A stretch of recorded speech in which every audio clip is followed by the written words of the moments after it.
ನಾನು ಅನ್ಬು ಉದಯಂ ಪಕ್ಷದ ರಾಜಕೀಯ ಸಿದ್ಧಾಂತವನ್ನು ನಮ್ಮ ಭಾರತ ಗಣರಾಜ್ಯ ಮತ್ತು ನನ್ನ ಸಹ 147 ಕೋಟಿ ನಾಗರಿಕರಿಗೆ ಅರ್ಪಿಸುತ್ತೇನೆ. ಸೆಂಬುಟ್ಸೆ ಎಂ ಸುಭಾಸ್ ಬಾಬು, ಅಧ್ಯಕ್ಷರು, ಅನ್ಬು ಉದಯಂ ಪಕ್ಷ. ಅನ್ಬು ಉದಯಂ ಪಕ್ಷದ ಪರವಾಗಿ ಭಾರತದ ರಾಷ್ಟ್ರಪತಿಗಳು ಗೌರವಾನ್ವಿತ ಶ್ರೀ ಪ್ರಣಬ್ ಮುಖರ್ಜಿ ಮತ್ತು ಶ್ರೀ ರಾಮನಾಥ್ ಕೋವಿಂದ್ ಮತ್ತು ಭಾರತದ ಗೌರವಾನ್ವಿತ ಪ್ರಧಾನ ಮಂತ್ರಿ ಶ್ರೀ ನರೇಂದ್ರ ಮೋದಿ ಅವರಿಗೆ ಬರೆದ ಈ ಪತ್ರಗಳನ್ನು ಕೇಂದ್ರ ಸರ್ಕಾರವು ತಮಿಳುನಾಡು ಸರ್ಕಾರಕ್ಕೆ ಕ್ರಮಕ್ಕಾಗಿ ಫೈಲ್ಗಳಾಗಿ ಕಳುಹಿಸಿದ್ದರು.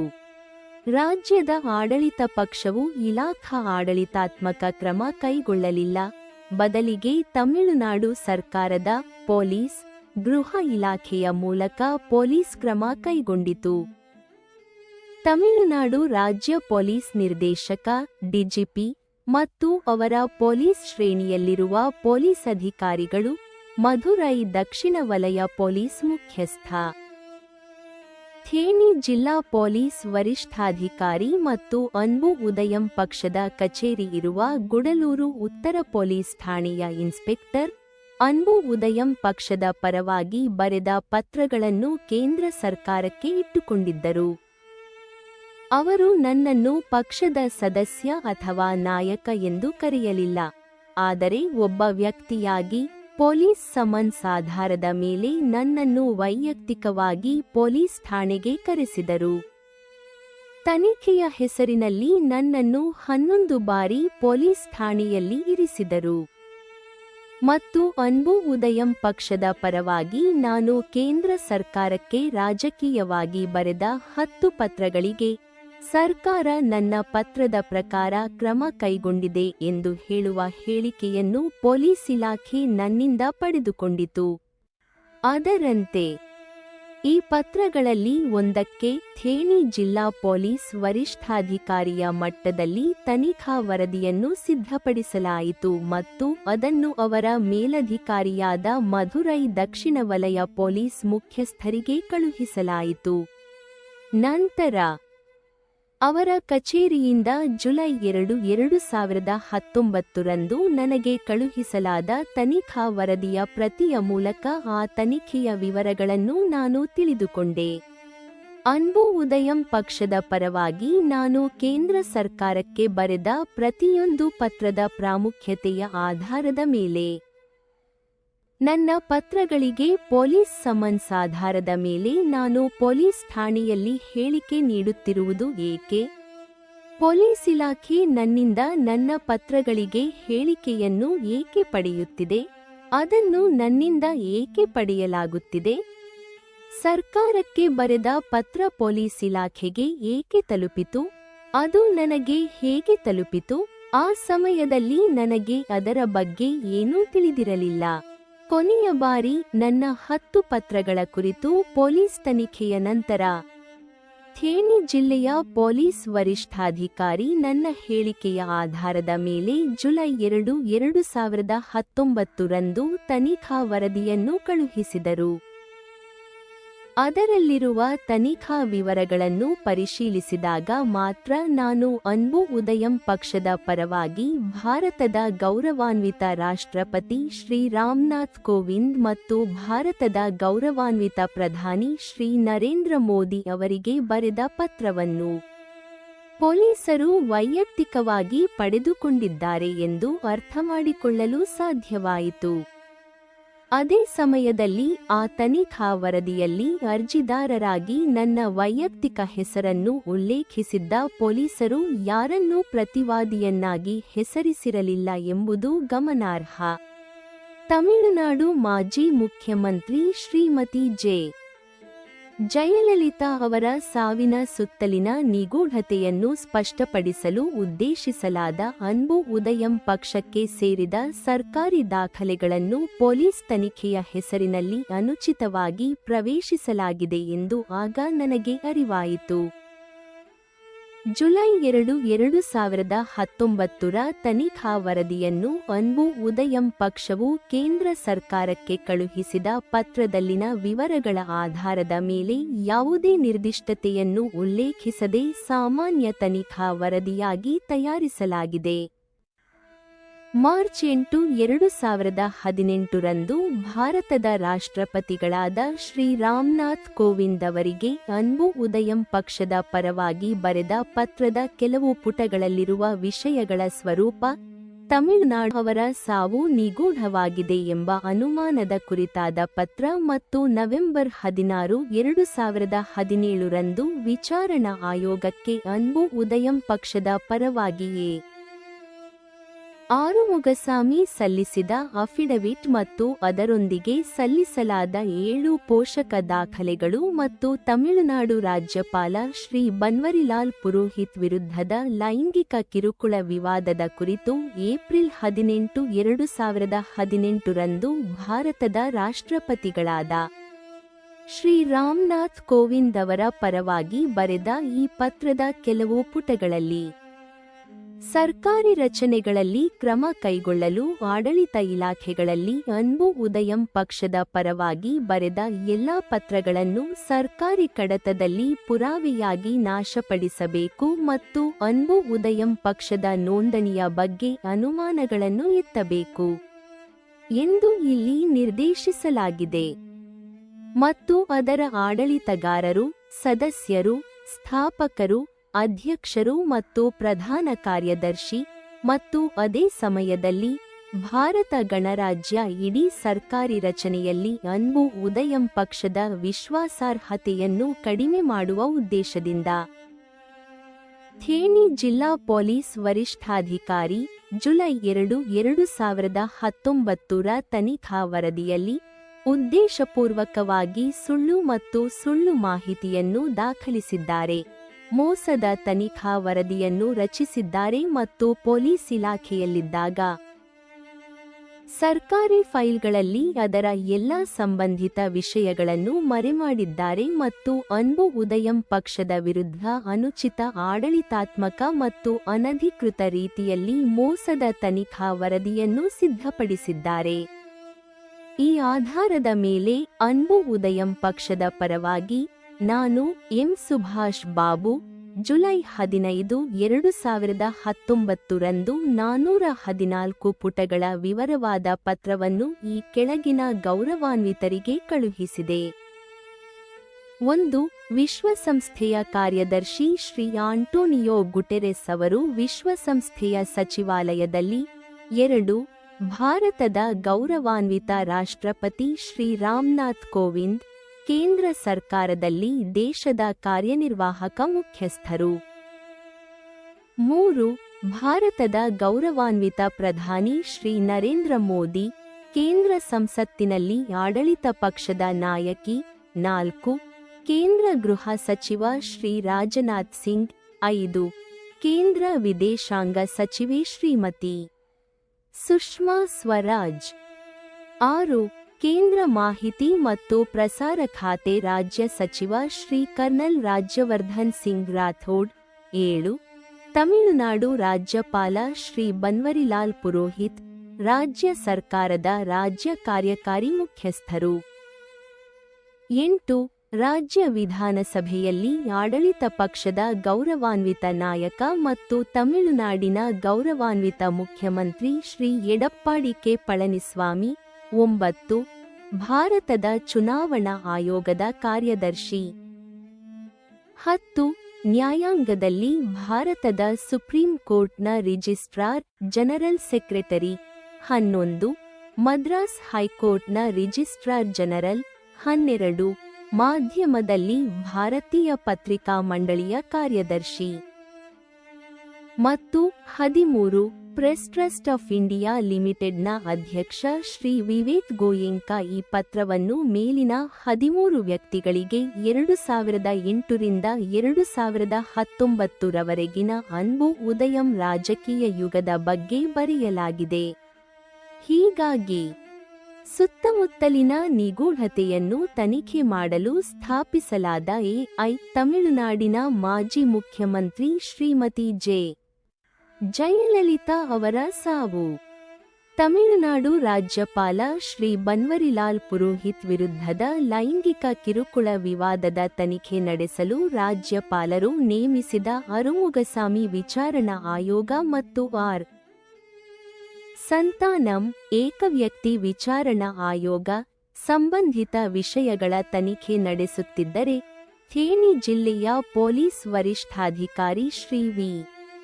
ಭಾಸ್ಕರನ್ ಅವರು ಜುಲೈ 2, 2019 ರಂದು ತಮ್ಮ ಪೊಲೀಸ್ ವಿಚಾರಣಾ ವರದಿಯಲ್ಲಿ ಮೇಲೆ ಉಲ್ಲೇಖಿಸಲಾದ ಸಂಬಂಧಿತ ವಿಷಯಗಳನ್ನು ಮುಚ್ಚಿಹಾಕುವ ಉದ್ದೇಶದಿಂದ ಇಲಾಖಾ ಮಟ್ಟದಲ್ಲಿ ಆಡಳಿತಾತ್ಮಕ ವಂಚನೆಯಲ್ಲಿ ತೊಡಗಿದ್ದಾರೆ ಮತ್ತು ಅದರಲ್ಲಿರುವ ನೈಜ ಸಂಗತಿಗಳು ಹೊರಬರದಂತೆ ತಡೆಯುವ ಕ್ರಮದಲ್ಲಿ ಅನ್ಬು ಉದಯಂ ಪಕ್ಷದ ನೋಂದಣಿಯ ಬಗ್ಗೆ ಅನುಮಾನಗಳನ್ನು ಹುಟ್ಟುಹಾಕಿದ್ದಾರೆ ಮತ್ತು ಅನುಚಿತ ಆಡಳಿತಾತ್ಮಕ ಮತ್ತು ಅಧಿಕೃತ ರೀತಿಯಲ್ಲಿ ಅನುಚಿತ ಪ್ರಜಾಪ್ರಭುತ್ವ ವಿಧಾನದಲ್ಲಿ ಸಂಬಂಧಿತ ವಿಷಯವನ್ನು ಹೊಂದಿರುವ ಪತ್ರದ ವಿಶ್ವಾಸಾರ್ಹತೆಯನ್ನು ಕಡಿಮೆ ಮಾಡುವ ಉದ್ದೇಶದಿಂದ ಅನ್ಬು ಉದಯಂ ಪಕ್ಷದ ರಾಜಕೀಯ ಆಡಳಿತಾತ್ಮಕ ಚಟುವಟಿಕೆಗಳನ್ನು ಬಲಿಪಶು ಮಾಡಿದ್ದಾರೆ. ಮಹಿಳೆಯರ ಕಲ್ಯಾಣ ಮತ್ತು ಸುರಕ್ಷತೆಯ ಬಗ್ಗೆ ಕಳವಳ ವ್ಯಕ್ತಪಡಿಸಿದ ಅನ್ಬು ಉದಯಂ ಪಕ್ಷವು ತಮಿಳುನಾಡಿನ ಮಾಜಿ ಮುಖ್ಯಮಂತ್ರಿ ಗೌರವಾನ್ವಿತ ಶ್ರೀಮತಿ ಜಯಲಲಿತಾ ಅವರ ಸಾವಿನ ಸುತ್ತಲಿನ ನಿಗೂಢತೆಯನ್ನು ತನಿಖೆ ಮಾಡಲು ರಚಿಸಲಾದ ಶ್ರೀ ಆರುಮುಗಸಾಮಿ ವಿಚಾರಣಾ ಆಯೋಗಕ್ಕೆ ನವೆಂಬರ್ 16, 2017 ರಂದು ಅಫಿಡವಿಟ್ ಸಲ್ಲಿಸಿತು. ಅವರ ಸಾವಿನ ಬಗ್ಗೆ ಎದ್ದಿರುವ ಅನುಮಾನಗಳ ಆಧಾರದ ಮೇಲೆ ಅವರು ಒಬ್ಬ ಮಹಿಳೆ, ರಾಜಕಾರಣಿ, ಸಾರ್ವಜನಿಕ ವ್ಯಕ್ತಿ, ಕುಟುಂಬವಿಲ್ಲದ ಒಂಟಿ ಮಹಿಳೆ, ಪೋಷಕರು, ಸಂಬಂಧಿಕರು ಮತ್ತು ಮಕ್ಕಳಿಲ್ಲದ ಅನಾಥೆ ಎಂಬ ಆಧಾರದ ಮೇಲೆ ಅವರ ಸಾವಿನ ಸುತ್ತಲಿನ ಅನುಮಾನವನ್ನು ದೃಢೀಕರಿಸಲು ಮತ್ತು ಅವರ ಸಾವಿನ ನಿಗೂಢತೆಯ ಹಿಂದಿನ ಸತ್ಯವನ್ನು ಬಹಿರಂಗಪಡಿಸಲು 144 ಪುಟಗಳಲ್ಲಿ 465 ಪ್ರಶ್ನೆಗಳನ್ನು ಎತ್ತುವ ಮೂಲಕ ಪ್ರಶ್ನಿಸಬೇಕಾದ 159 ಜನರನ್ನು ಗುರುತಿಸಿದೆ. ಈ ಅಫಿಡವಿಟ್ ಅನ್ನು ಆಧರಿಸಿ ಅನ್ಬು ಉದಯಂ ಪಕ್ಷದ ಪರವಾಗಿ ಭಾರತದ ರಾಷ್ಟ್ರಪತಿ ಶ್ರೀ ರಾಮನಾಥ್ ಕೋವಿಂದ್ ಅವರಿಗೆ ಮಾರ್ಚ್ 8, 2018 ರಂದು ಪತ್ರ ಬರೆಯಲಾಗಿದೆ. ಅದೇ ರೀತಿ ತಮಿಳುನಾಡು ರಾಜ್ಯಪಾಲ ಶ್ರೀ ಬನ್ವರಿಲಾಲ್ ಪುರೋಹಿತ್ ವಿರುದ್ಧದ ಲೈಂಗಿಕ ಕಿರುಕುಳ ವಿವಾದ ಮತ್ತು ವಿರುಧುನಗರದ ದೇವಾಂಗರ್ ಕಾಲೇಜಿನ ಸಹಾಯಕ ಪ್ರಾಧ್ಯಾಪಕಿ ಶ್ರೀಮತಿ ನಿರ್ಮಲಾ ದೇವಿ ಅವರ ಲೈಂಗಿಕ ದೌರ್ಜನ್ಯದ ಘಟನೆಯ ಕುರಿತು ಅನ್ಬು ಉದಯಂ ಪಕ್ಷದ ಪರವಾಗಿ ನಾನು ಭಾರತದ ರಾಷ್ಟ್ರಪತಿ ಶ್ರೀ ರಾಮನಾಥ್ ಕೋವಿಂದ್ ಅವರಿಗೆ ಪತ್ರ ಬರೆದಿದ್ದೆ. ಆ ಪತ್ರದಲ್ಲಿ ಶಿಕ್ಷಣ ಸಂಸ್ಥೆಗಳಲ್ಲಿ ಶಿಕ್ಷಕರು ಮತ್ತು ವಿದ್ಯಾರ್ಥಿಗಳ ನಡುವಿನ ಶೈಕ್ಷಣಿಕ ಸಂಬಂಧವನ್ನು ನಿಯಂತ್ರಿಸುವ ವಿಷಯದಲ್ಲಿ ಶಿಕ್ಷಕರು ವಿದ್ಯಾರ್ಥಿಗಳಿಗೆ ಅಂತಹ ಲೈಂಗಿಕ ತಪ್ಪು ಮಾರ್ಗದರ್ಶನ ನೀಡಿದ್ದಾರೆ. ಈ ಕಾಯ್ದೆಯು ಮಕ್ಕಳ ಶಿಕ್ಷಣ ನೀತಿಗೆ ವಿರುದ್ಧವಾಗಿದೆ ಎಂದು ನಾನು ಏಪ್ರಿಲ್ 18, 2018 ರಂದು ಬರೆದ ಪತ್ರದಲ್ಲಿ ಹೆಣ್ಣುಮಕ್ಕಳ ಸಾಮಾಜಿಕ ಭಾಗವಹಿಸುವಿಕೆಯ ಅಭಿವೃದ್ಧಿ ಅವರ ಶೈಕ್ಷಣಿಕ ಅಭಿವೃದ್ಧಿಯಲ್ಲಿದೆ ಮತ್ತು ಈ ವಿಷಯದ ಪರಿಣಾಮವು ಶೈಕ್ಷಣಿಕ ಸಂಸ್ಥೆಗಳ ಬಗ್ಗೆ ಹುಡುಗಿಯರ ಪೋಷಕರಲ್ಲಿ ಹೆಚ್ಚಿನ ಭಯವನ್ನು ಸೃಷ್ಟಿಸಿದೆ ಎಂದು ಹೇಳಲಾಗಿದೆ. ಆ ಅವಧಿಯಲ್ಲಿ ರಾಜ್ಯಪಾಲ ಶ್ರೀ ಬನ್ವರಿಲಾಲ್ ಪುರೋಹಿತ್ ಅವರು ನಿವೃತ್ತ ಅಧಿಕಾರಿ ಸಂತಾನಂ ಅವರ ಅಧ್ಯಕ್ಷತೆಯಲ್ಲಿ ರಾಜ್ಯಪಾಲರಿಗೆ ಸಂಬಂಧಿಸಿದ ಈ ವಿಷಯವನ್ನು ತನಿಖೆ ಮಾಡಲು ವಿಶೇಷ ಸಮಿತಿಯನ್ನು ರಚಿಸಿದರು.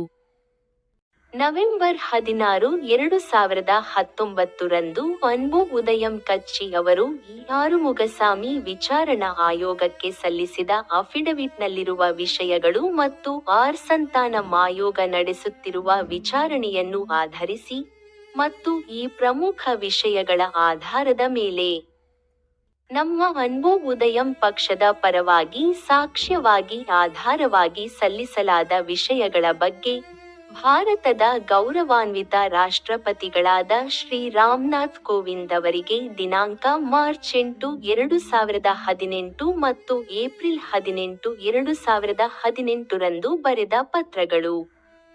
ನನ್ನನ್ನು ಪೊಲೀಸರು ಜೂನ್ 24, 2019 ನನ್ನ ಊರು ಗುಡಲೂರಿನಲ್ಲಿರುವ ಉತ್ತರ ಪೊಲೀಸ್ ಠಾಣೆಗೆ ಕರೆಸಿದರು ಮತ್ತು ಆ ಆಧಾರದ ಮೇಲೆ ನನ್ನಿಂದ ಹೇಳಿಕೆಯನ್ನು ಪಡೆಯಲಾಯಿತು. ತರುವಾಯ ಥೇಣಿ ಜಿಲ್ಲಾ ಪೊಲೀಸ್ ವರಿಷ್ಠಾಧಿಕಾರಿ ಶ್ರೀ ವಿ. ಭಾಸ್ಕರನ್ ಅವರ ಜುಲೈ 2, 2019 ತನಿಖಾ ವರದಿಯ ಆಧಾರದ ಮೇಲೆ ನಮ್ಮ ಅನ್ಬು ಉದಯಂ ಪಕ್ಷದ ಪತ್ರಗಳಲ್ಲಿರುವ ವಾಸ್ತವಿಕ ವಿಷಯಗಳನ್ನು ಪೊಲೀಸರು ತಮ್ಮ ಇಲಾಖಾ ವಂಚನೆಯ ತನಿಖೆಯ ವಿವರಗಳೊಂದಿಗೆ ಆ ತನಿಖಾ ವರದಿಯಲ್ಲಿ ಮರೆಮಾಡಿದ್ದಾರೆ. ಅನ್ಬು ಉದಯಂ ಕಚ್ಚಿಯ ನಾಯಕ ಸೆಂಬುಟ್ಸೆ ಎಂ ಸುಭಾಷ್ ಬಾಬು ಅವರು, ಪೊಲೀಸರು ಸರ್ಕಾರಿ ಚೌಕಟ್ಟಿನಲ್ಲಿ ಪೊಲೀಸ್ ಇಲಾಖಾ ಆಡಳಿತಾತ್ಮಕ ವಿಷಯಗಳನ್ನು ನಿರ್ವಹಿಸುವಾಗ ಪ್ರಜಾಪ್ರಭುತ್ವ ವಿರೋಧಿ ಮತ್ತು ಅನ್ಯಾಯವಾಗಿ ವರ್ತಿಸಿದ್ದಾರೆ.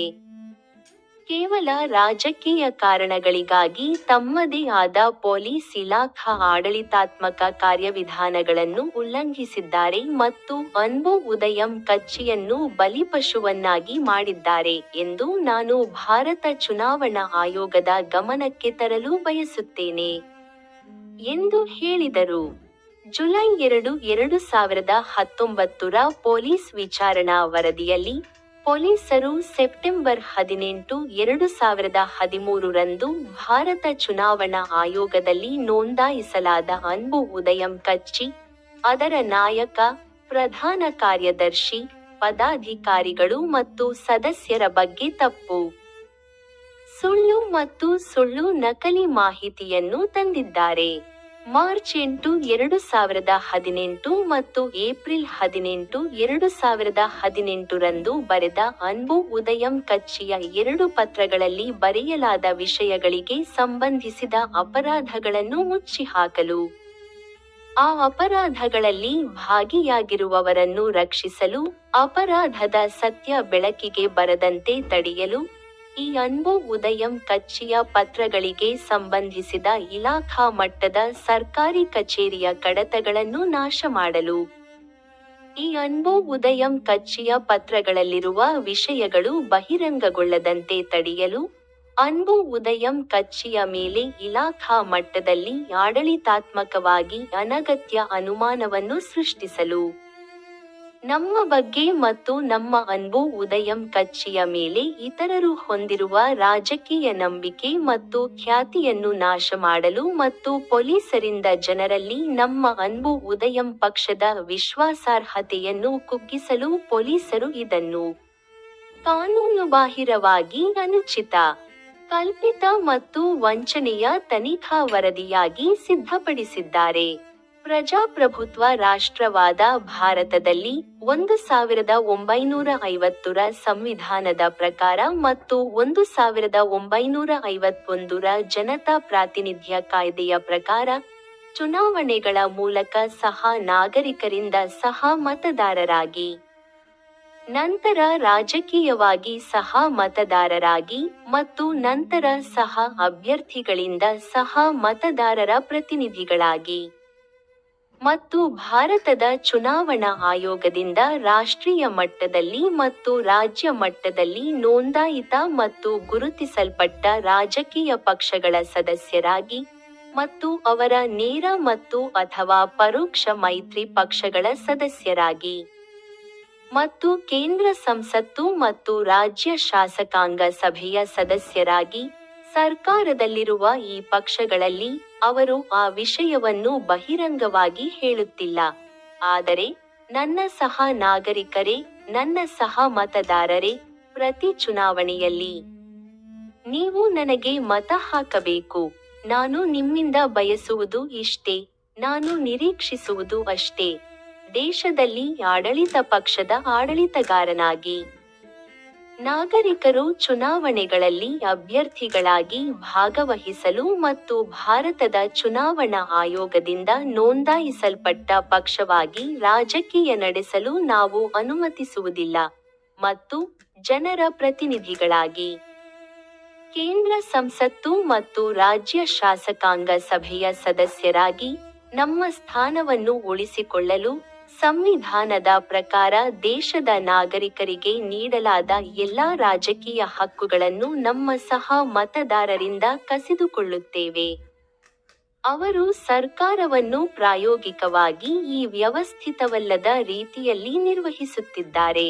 ರಾಜಕೀಯ ಕ್ಷೇತ್ರದಲ್ಲಿ ನಡೆಯುತ್ತಿರುವ ಈ ಎಲ್ಲಾ ವಿಷಯಗಳು ಅನ್ಬು ಉದಯಂ ಕಚ್ಚಿಯ ಅಧ್ಯಕ್ಷನಾಗಿ ನನಗೆ ಸ್ಪಷ್ಟವಾಗಿವೆ.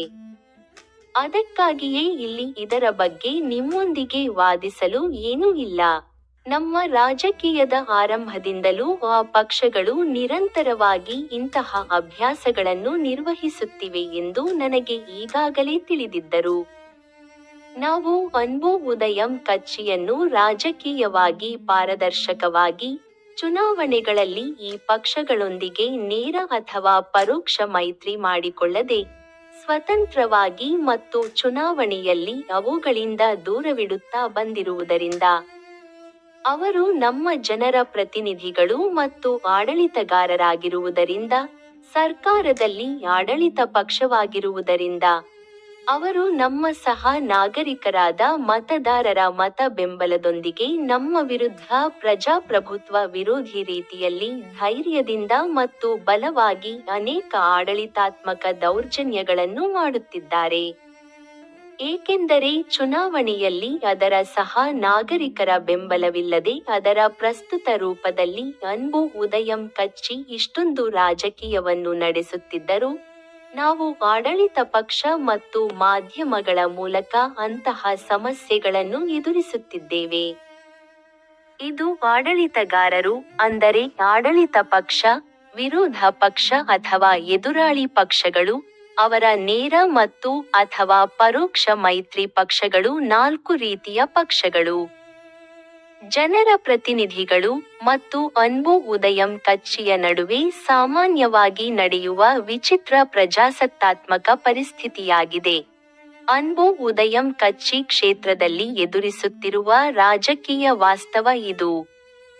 ಅನ್ಬು ಉದಯಂ ಕಚ್ಚಿಯ ಅಧ್ಯಕ್ಷ ಸೆಂಬುಟ್ಸೆಯಿಂ ಸುಭಾಷ್ ಬಾಬು ನಾನು ಮಾನಸಿಕವಾಗಿ ಈ ಎಲ್ಲಾ ಪ್ರಜಾಪ್ರಭುತ್ವ ವಿರೋಧಿ ರಾಜಕೀಯ ಸನ್ನಿವೇಶಗಳನ್ನು ಅರ್ಥಮಾಡಿಕೊಂಡಿದ್ದರು. ಅನ್ಬು ಉದಯಂ ಕಚ್ಚಿ ಮಾತ್ರ ಇದಕ್ಕೆ ಪರಿಹಾರವನ್ನು ಕಂಡುಕೊಳ್ಳಬಹುದು.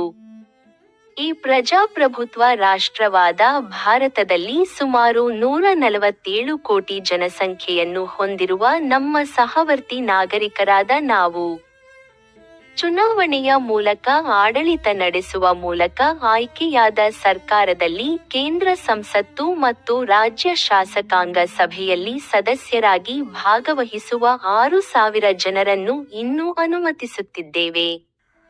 ನಮ್ಮ ಜನಪ್ರತಿನಿಧಿಗಳು ಒಟ್ಟಾಗಿ ಸೇರಿ ದೇಶದ ಮತದಾರರಾಗಿರುವ 98 ಕೋಟಿ ಸಹವರ್ತಿ ನಾಗರಿಕರ ರಾಜಕೀಯ ಹಕ್ಕುಗಳನ್ನು ಕಸಿದುಕೊಳ್ಳಲು ಮತ್ತು ಚುನಾವಣಾ ಫಲಿತಾಂಶಗಳ ಮೂಲಕ ನಮ್ಮ ಸಹವರ್ತಿ ನಾಗರಿಕರ ವಿರುದ್ಧ ಪ್ರಜಾಪ್ರಭುತ್ವ ವಿರೋಧಿ ರೀತಿಯಲ್ಲಿ ನಿರಂತರವಾಗಿ ಸರ್ವಾಧಿಕಾರವಾಗಿ ದೌರ್ಜನ್ಯ ಎಸಗಲು ಅವಕಾಶ ಮಾಡಿಕೊಡುತ್ತೇವೆ.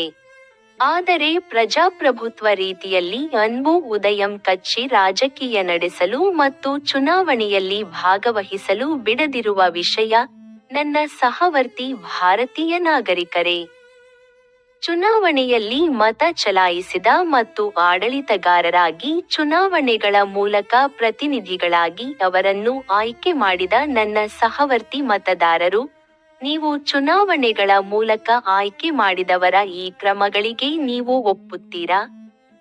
ಇದು ಅನ್ಬು ಉದಯಂ ಕಚ್ಚಿಯವರ ವೈಯಕ್ತಿಕ ವಿಷಯ ಎಂದು ನೀವು ಪರಿಗಣಿಸುತ್ತೀರಾ, ಅಥವಾ 2 ಪಕ್ಷಗಳ ನಡುವಿನ ಸಮಸ್ಯೆ ಎಂದು ನೀವು ಪರಿಗಣಿಸುತ್ತೀರಾ, ಅಥವಾ ನಮ್ಮ ಪ್ರಜಾಪ್ರಭುತ್ವ ರಾಷ್ಟ್ರವಾದ ಭಾರತದ ನಾಗರಿಕರಾಗಿ ನಮಗೆ ಇದು ಒಂದು ಸಮಸ್ಯೆ ಎಂದು ನೀವು ಪರಿಗಣಿಸುತ್ತೀರಾ?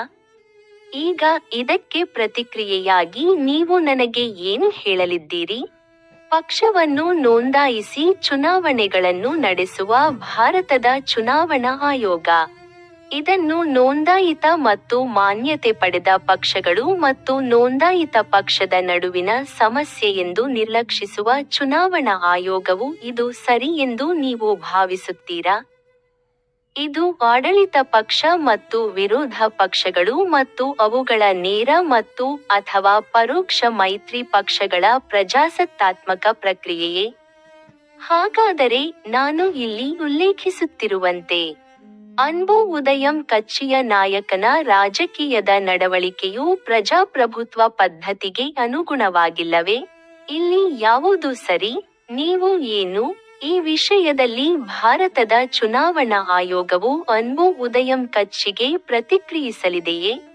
ಈಗ ಭಾರತ ಚುನಾವಣಾ ಆಯೋಗದಿಂದ ನೋಂದಾಯಿಸಲ್ಪಟ್ಟ ಈ ಮಾನ್ಯತೆ ಪಡೆದ ಪಕ್ಷಗಳು ಆರಂಭಿಕ ಅವಧಿಯಲ್ಲಿ ರಾಜಕೀಯ ಪಕ್ಷವಾಗಿ ಚುನಾವಣೆಗಳಲ್ಲಿ ಭಾಗವಹಿಸುವಾಗ ಅಭ್ಯರ್ಥಿ ಸ್ಥಾನದಿಂದ ಸ್ವಲ್ಪ ಸಮಯದವರೆಗೆ ಜನರ ಪ್ರತಿನಿಧಿಯಾಗಿ ಬಂದ ನಂತರ ಸರ್ಕಾರಿ ರಚನೆಗಳನ್ನು ತಮ್ಮ ವಶದಲ್ಲಿಟ್ಟುಕೊಂಡಾಗ ಕೇಂದ್ರ ಸಂಸತ್ತು, ರಾಜ್ಯ ಶಾಸಕಾಂಗ ಸಭೆಗಳು, ಸ್ಥಳೀಯ ಸಂಸ್ಥೆಗಳು ಅಧಿಕಾರದಲ್ಲಿರುವ ಸದಸ್ಯರ ಪ್ರಾಯೋಗಿಕ ಭದ್ರತಾ ವೈಶಿಷ್ಟ್ಯ ಕ್ರಮಗಳನ್ನು ಪರಿಶೀಲಿಸಿದ ನಂತರ ನಾವು ಏನು ಬೇಕಾದರೂ ಮಾಡಬಹುದು. ಇದರಲ್ಲಿ ಯಾರೂ ಪ್ರಶ್ನಿಸಲು ಸಾಧ್ಯವಿಲ್ಲ. ಈ ಮನಸ್ಥಿತಿ ಅವರ ಉಪಪ್ರಜ್ಞೆಯಿಂದ ಉದ್ಭವಿಸುತ್ತದೆ.